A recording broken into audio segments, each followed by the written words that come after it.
श्री स्वामी समर्थ. जय जय स्वामी समर्थ. स्वामी महाराजांच्या गोष्ट तिसरी. बसप्पाचे दारिद्र्य दूर केले. मंगळवेढे गावातच एक तेली राहत होता. त्याचे नाव बसप्पा तेली. बसप्पाच्या घरची परिस्थिती अगदी गरिबीची होती. एकदा तो जंगलात गेला. तिथे काट्यांच्या अंथरुणावर स्वामींना त्याने झोपलेले पाहिले. त्याला कळले हे कुणीतरी थोर पुरुष आहेत. त्याने स्वामींची सेवा करायचे ठरवले.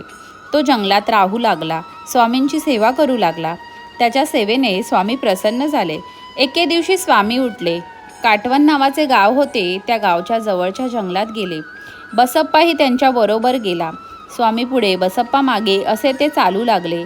चालता चालता संध्याकाळ झाली. एकाएकी जंगलात हजारो साप दिसू लागले. बसप्पा घाबरला. तो स्वामींच्या पाया पडू लागला. स्वामी त्याला म्हणाले, घाबरू नको. यातले पाहिजे तितके साप घे आणि घरी जा. तुझ्या सर्व इच्छा पूर्ण होतील. बसप्पाने भीत एक साप पकडला, पिशवीत घातला. त्याबरोबर जंगलातले सर्व साप नाहीसे झाले. स्वामी बसप्पाला म्हणाले, तुझ्या पिशवीत धन आहे, ते घरी घेऊन जा आणि बायको मुलांसह आनंदाने राहा. बसप्पा घरी गेला.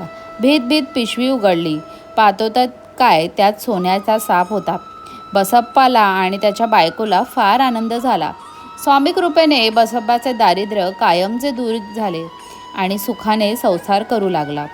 श्री स्वामी समर्थ. जय जय स्वामी समर्थ.